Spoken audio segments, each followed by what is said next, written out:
hasn't even been a month, and rumors have been circulating that Big Meech himself has cooperated with federal law enforcement to bring down his own friends.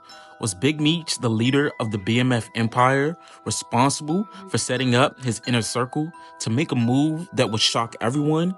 Or did Big Meech get used by his business partners to infiltrate his own organization?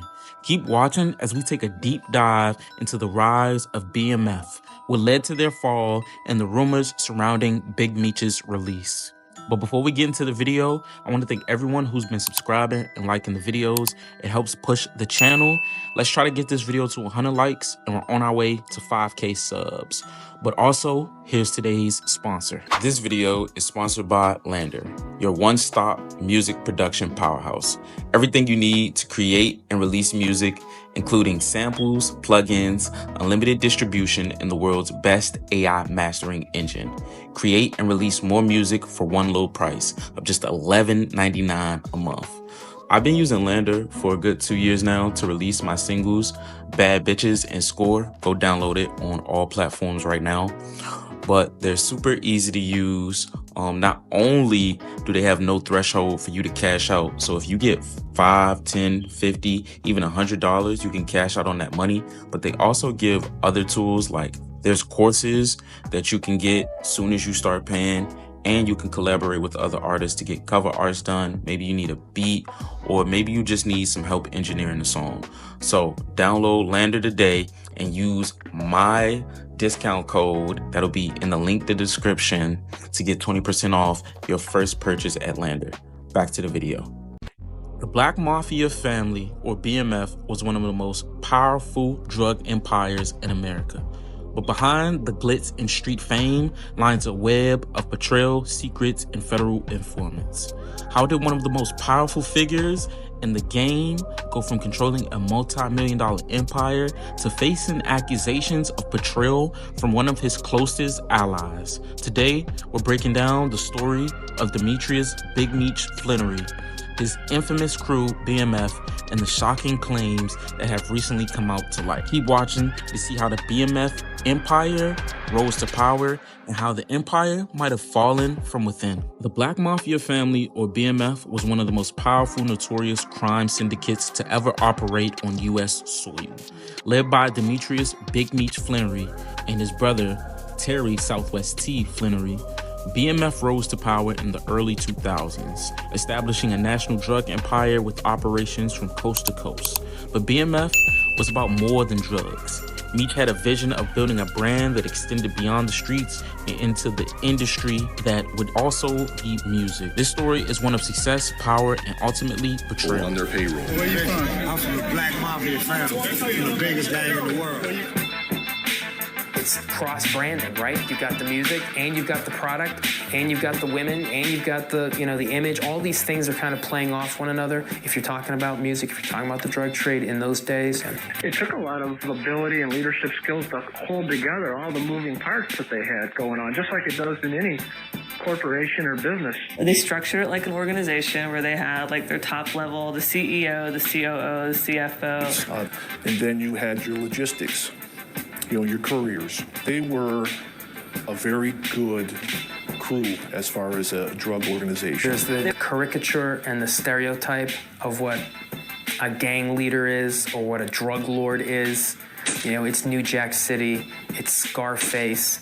But the reality of it is you get success through planning, through patience. BMF controlled the cocaine trade across major cities like Atlanta, Miami, Detroit, and LA. But they weren't just known for moving weight. BMF was also like a brand, a powerful image that even touched the rap world. Big Meech's vision went beyond drugs. He had a love for music and wanted to transform his empire into a legit force in the hip-hop industry. We have these two brothers who came from Detroit, came from nothing, and built like literally a $270 million, by conservative estimates, organization employing 500 people. The whole idea of a Black Mafia family was like a ghost story. The cops told it like you would tell it to your kids. There was no presence. You didn't see them anywhere. But if you asked people on the street, you mentioned BMF, they wouldn't talk about it. But that they were large-scale cocaine distributors moving hundreds and thousands of kilograms of cocaine in multiple states around the country from coast to coast and essentially living like celebrities. Everybody moved like brothers, and everybody from different places: Milwaukee, St. Louis, Detroit, Texas, Atlanta, Cali, you know what I'm saying, Florida. We got people from everywhere, and everybody move as one. Everybody is prospering in some kind of way, in their own way. Every man plays his own role, and everything starts with the leader. I'm a good leader, so I got good people that follow. You know what I'm saying? It's simple. From the mid-'90s to early 2000, Meech and Terry went from a $1 million a year business to a $1 million a week business. The only way to achieve that kind of growth in the drug trade is to increase the supply of your product, and that usually means cutting out middlemen and getting closer to the source. Demetrius Flannery went out to California. He just went out there looking for sources. He hooked up with one of the co-defendants, Wayne Joyner, California guy who knew some Mexicans. Flannery brothers had connections with the hip-hop world, most notably with Young Jeezy and Blue Da Vinci. A rapper signed to their label, their ambitions was to create a brand that blurred the line between street life and mainstream entertainment. But their growing profile ultimately led to their downfall. On a trip to LA in 1999, Meech's dream of breaking into the music industry became possible when he was introduced to a young, aspiring artist named Verima McKnight, who was rapping under the name Blue Da Vinci. For the entire lifespan of the record label, Blue Da Vinci was the only artist signed. What we're focusing on right now is Blue Da Vinci. I believe that most labels take so much time out and focus on so many artists that you can never get the realness out of the one artist because you're focusing on 10 or 20 artists. That's why all our independent focus is on what Blue Da Vinci gonna do. If he take off, then we take off. If he don't take off, then we don't want to take off. It was totally realistic when you see these guys and say, well, they're part of the music industry. They look the part, they act the part, they understand the culture of the hip-hop lifestyle. It's not like they were trying to open up, a bunch of McDonald's or something like that. And this BMF entertainment thing is more than just a record label, production, some niggas doing music, or just some street niggas, man. This is really all about going state to state and linking up motherfuckers from the streets, man, from all over, no matter where you from. By 2004, Meech had solidified himself as a public figure. He was actively sponsoring young rappers in and around Atlanta. His father was a musician. He surrounded himself with musicians. I think that he had a genuine love of the rap scene in Atlanta in particular, which was blowing up.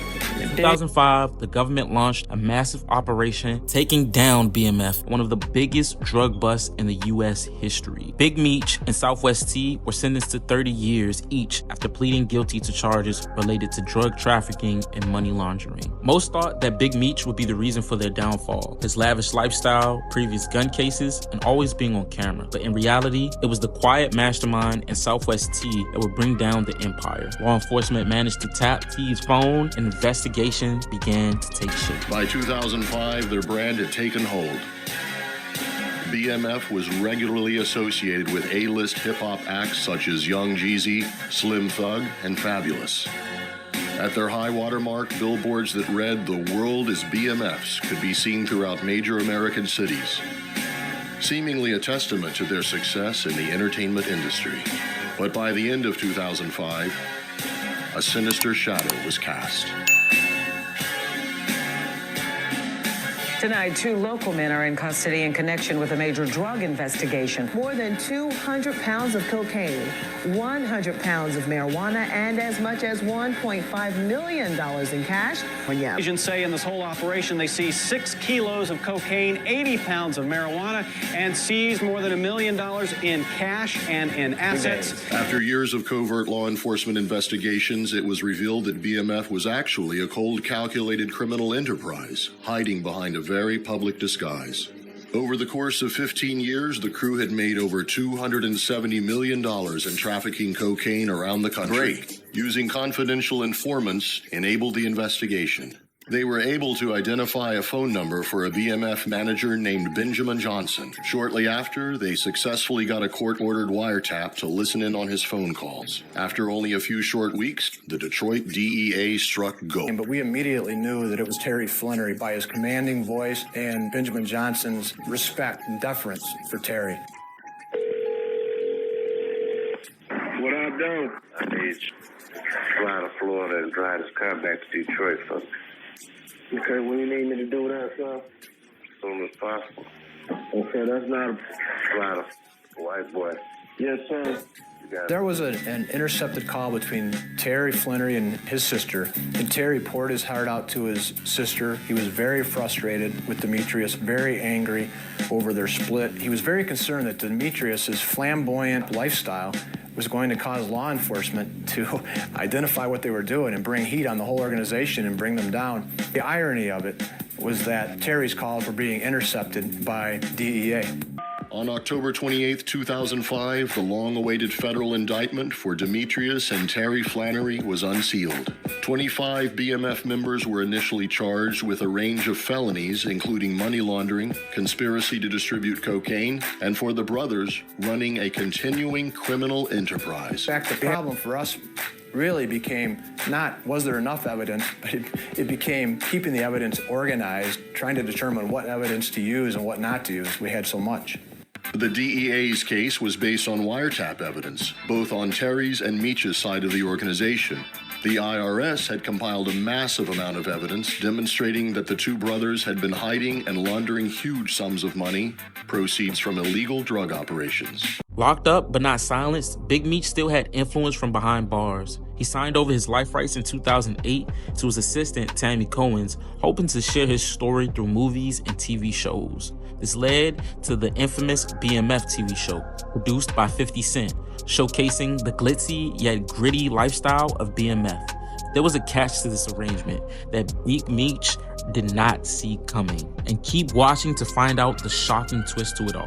Here's where the story takes a dark turn. In 2009, just a year after Meech signed his life rights to Tammy Cohen's, rumors surfaced that Tammy began working with the feds as an informant to bring down high-profile drug traffickers. Was this true? And if so, did Meech know, or did he unknowingly hand over his story to someone who was cooperating with law enforcement? What really happened between Meech and Tammy and the rest of the BMF? Stick around as we break down this explosive story. Tammy Cohen is now the executive producer, the BMF Star Show. She has Meech rights. Okay, so Big Meech assistant, the Tammy lady, right? Mm-hmm. You know her? Yeah, I know her. I know her real good. That was my... First, let's lay out the players. Big Meech, real name Demetrius Flannery, is the leader of BMF, an organization that distributed tons of cocaine across the U.S., but also became an influential force in the hip-hop world. His arrest in 2005 marked the end of the BMF empire as we knew it. But even from behind bars, Big Meech remained a power player. When BMF was having its run, I was just a kid. So growing up, you would only hear stories of BMF. The money, the cars, the fame. And it was like someone was telling some unwritten movie or show. Like, I'm a kid, but even I couldn't believe half the stories. But the generation before me insisted that everything was a fact. Next, there's Blue Da Vinci, a rapper and one of the most prominent members of BMF. He had a close relationship with Big Meech, but after the empire crumbled, his loyalty was questioned by members in BMF. According to Blue, though, he knew Tammy Cohen's before she got involved with Big Meech. And her role in the downfall of certain BMF members raises some serious questions. And then we have Tanisa Welch, the self-proclaimed first lady of BMF.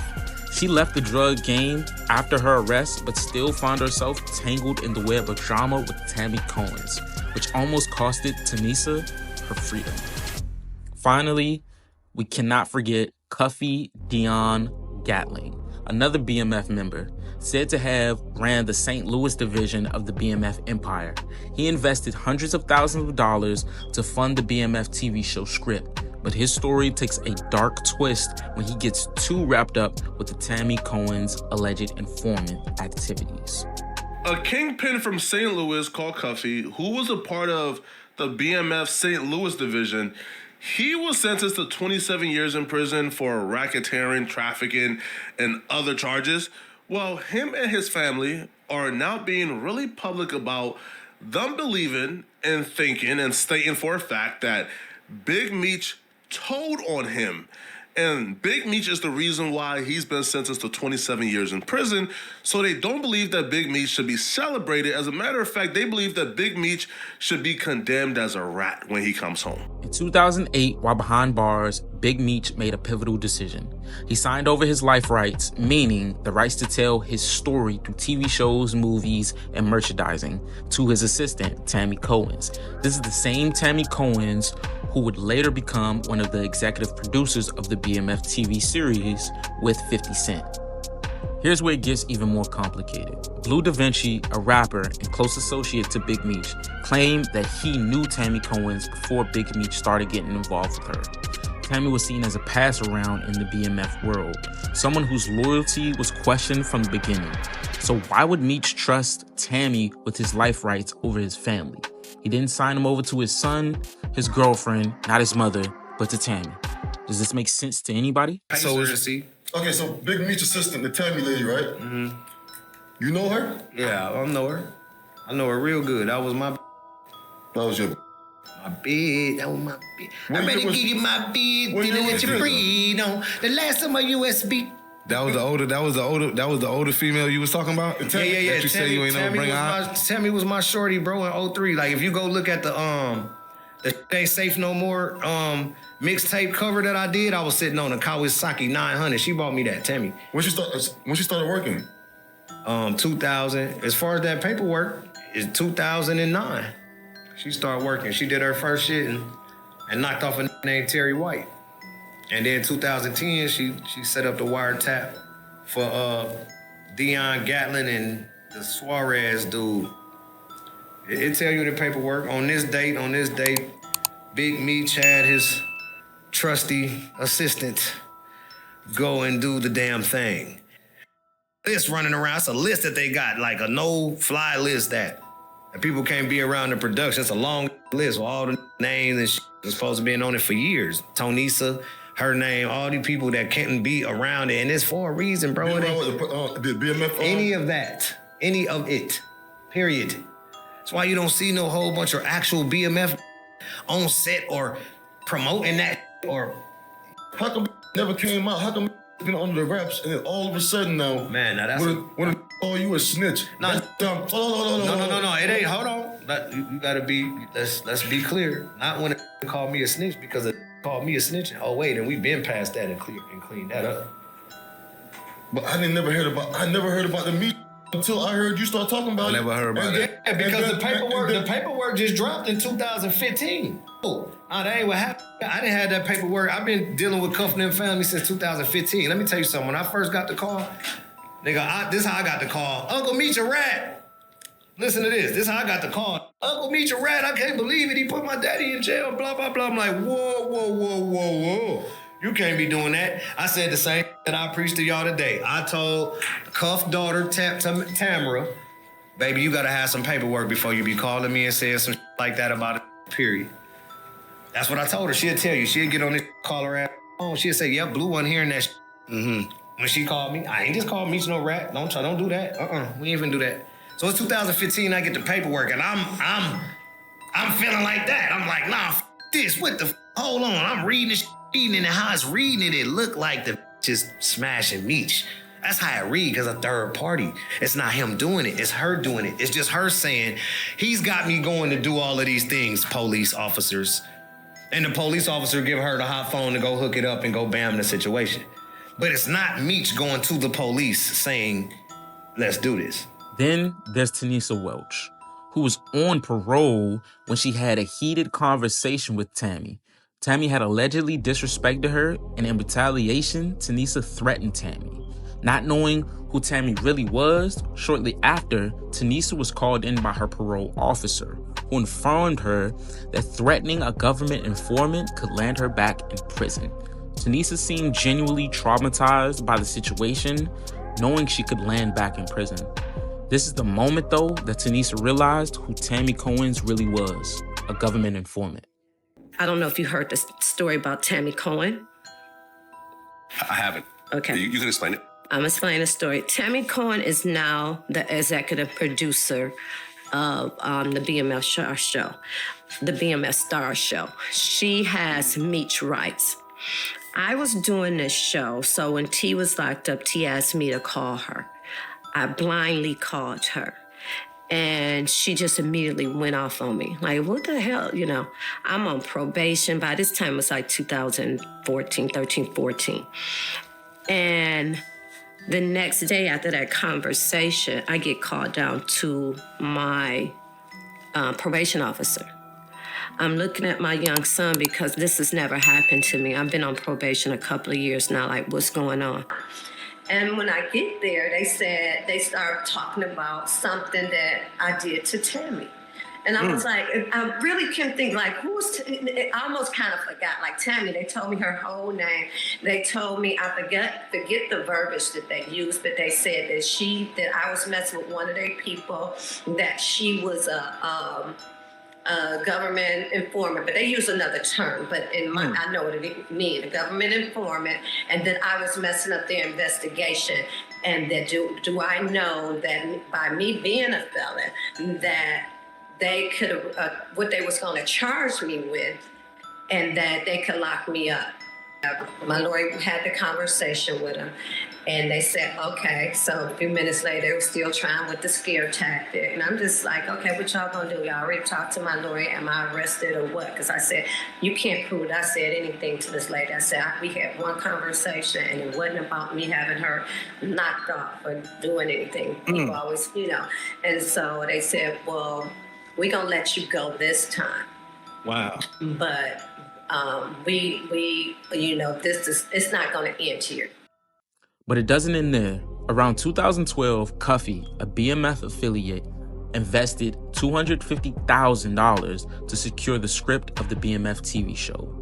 Meech had also signed his life rights to Cuffy, but it's not clear on when it was, like before Meech's arrest or after Meech's arrest.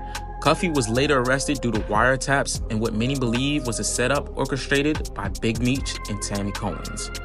Now, Cuffy's family suspected that Big Meech might have had a hand in this in an attempt to remove Cuffy from the legit business side of the BMF project and to get a reduced sentence.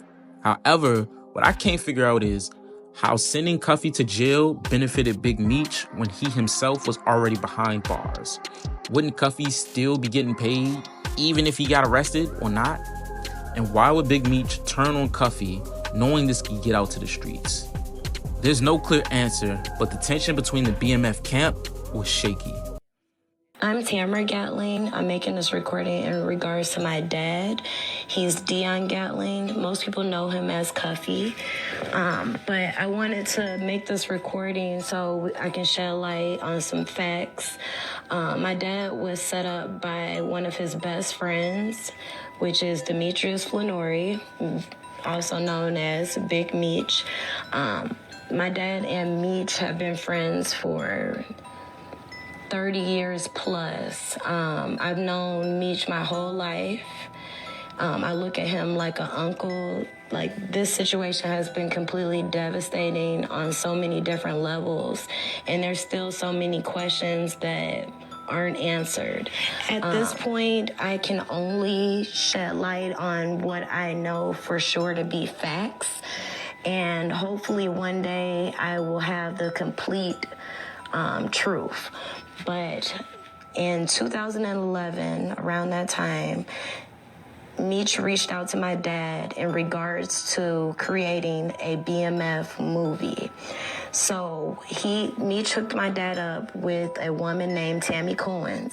At the time, Tammy was Meech's power of attorney. Also, she owned the life rights. So my dad was working with Meech, Tammy, T, basically trying to work on a movie deal. So finally arrested my dad and we received the discovery. He knew exactly who CS1 was, and he told me and my mom that it was Tammy Cohen. At that time, we really did not want to believe. We wanted to give Meech the benefit of the doubt. It was really, really hard to believe that Meech would set my dad up. It was almost unbelievable. So we were able to like reach out, get a message to Meech, and basically let him know that Tammy was an informant.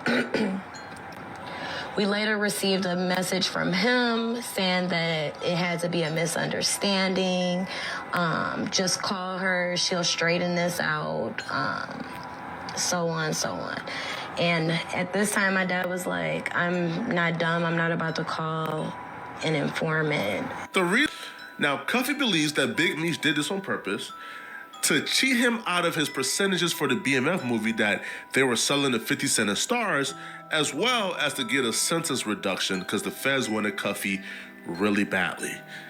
Here is Cuffy himself explaining what took place. What Meech and Tammy did is called it because you're not in the system. Thank God you're not. I hate to see brothers in this system, but brothers who are familiar with this system, it's a nasty, nasty system. What Meech and Tammy did was called a third-party cooperation. What happened was...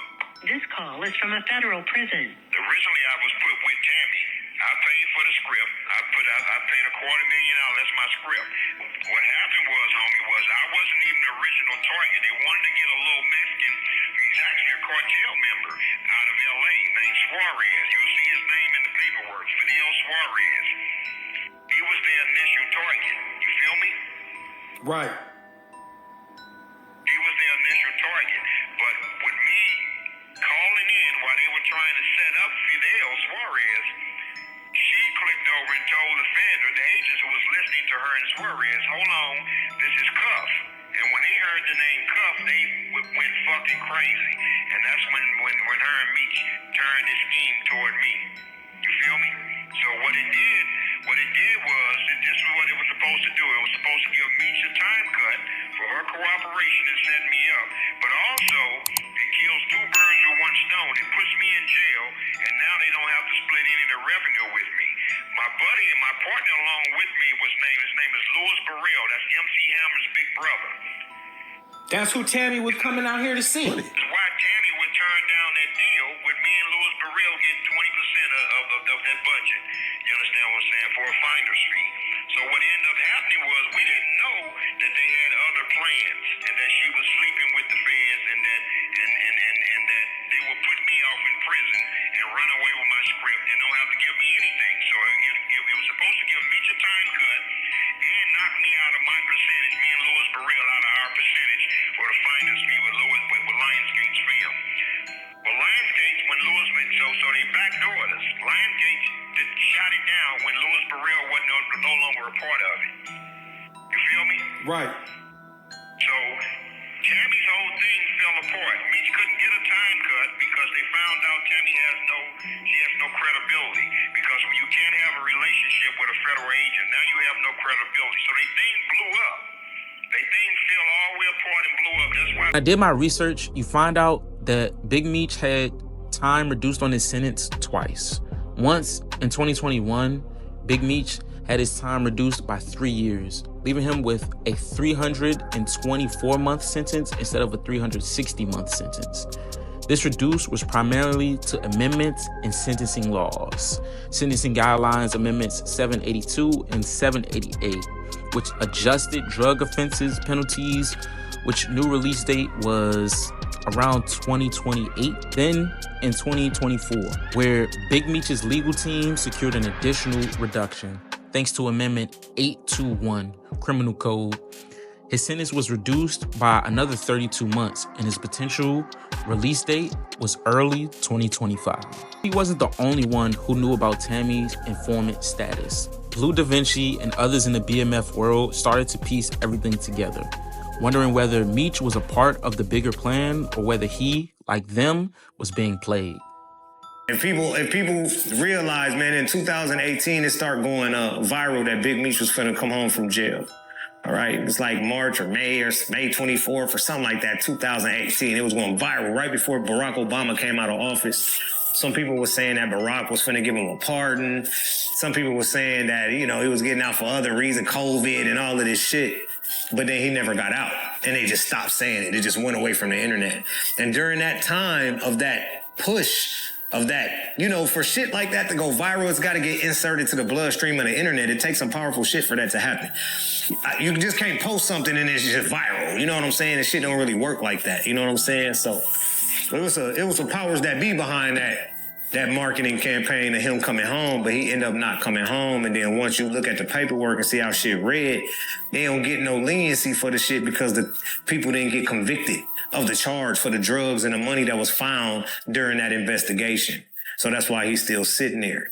And that's why people will argue all day like, oh, he ain't do shit, man. Why he still in jail then? If he worked with the people, he would have got out. And all this shit is you got to understand and read. That's why you got paperwork. You can't guess and assume. I didn't know none of this shit at one point in time until the young lady called me talking about Uncle Meech is a rat.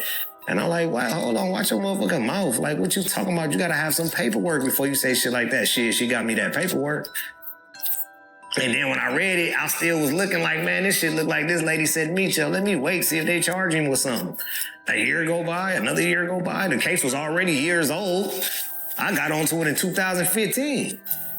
It wasn't until 2017 when I asked him, what's up with that? He said, Tammy name. And I said, damn, you ain't heard what's going on with her? And he told me whatever it is ain't got shit to do with me. Got off the phone with me. That's the last time I ever talked to him again. So now we're left with this question.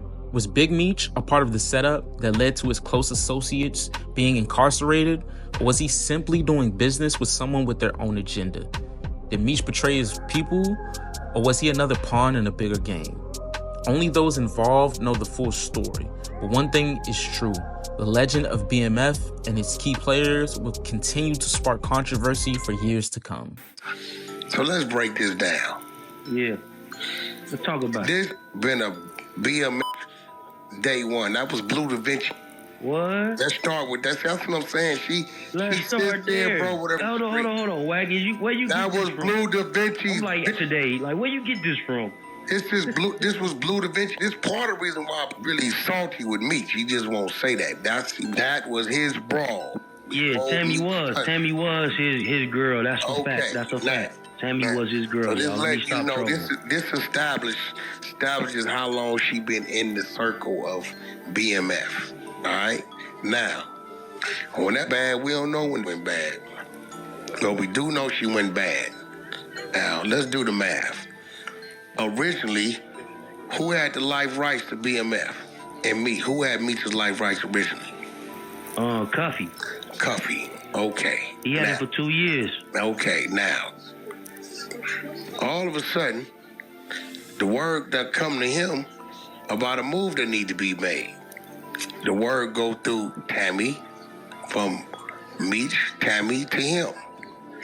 He make the move. He get wrapped up on it. He really don't know what's going on until the paperwork hit and taking a stand. Now you can say what you want to say, right? But if you've been a part of this thing, come to me to make a move.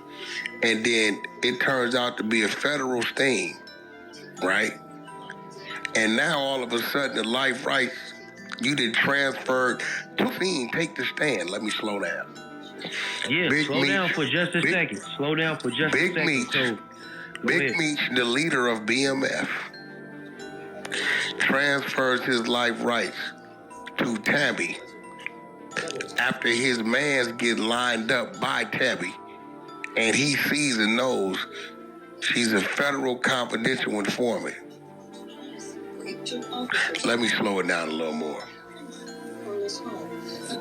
Tammy. So look. Tammy sends the message to Cuffy on the play. Cuffy get caught up in the play. But Wack, you forgot though, they was actually after the Mexican. She was after the Mexican. She was after the Mexican first. Listen, it don't matter. Tammy put Cuffy with the Mexican by means of. You got to remember, Meech money didn't triple the way it did until he got up under Cuffy. Everybody tell you that. I gotta say this though, Wack. I gotta say this. Everybody tell you that. The conversation though. So what you said, that could be true, right? Ain't no could be, because right now today, 50 Cent, before Meech got out, had to do the deal with who? Tammy. Did he have to do it with Meech's son? with Meech's baby mama, with Meech's brother, with Meech's mama, daddy, sister. Who did Meech get a life rights to? Tammy. Who that did what? Cooperated. And you saying he don't know that what? That wasn't the first time she cooperated. Hey, it don't matter. He knew that time. And what did he do? Damn, that's great. Yeah. As the BMF show continues to thrive on television, the real story of what took place behind the scenes is still unfolding.